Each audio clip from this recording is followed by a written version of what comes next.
Okay, so today we're going to start, this will be the first full day of engine removal.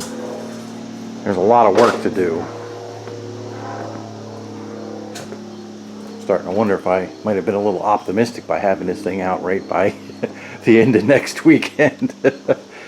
Being I got today, some of tomorrow, and Saturday and Sunday to work on it. Next week, actually. Saturday and Sunday next week. But so what we've done so far is, number one, disconnect the negative post on the battery, and we've disconnected the throttle cables from the throttle body and the cruise control, removed the airflow meter,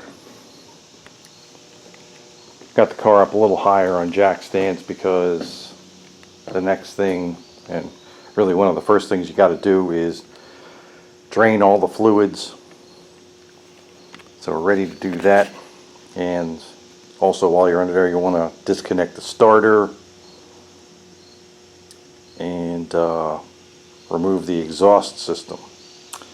Now, one thing I forgot about these cars that's different from a regular 944 is it has,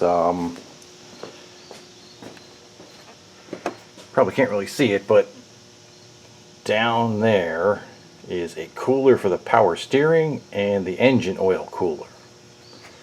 So you have to get in there to get them disconnected. To get this out, we're probably gonna end up having to remove the nose panel and also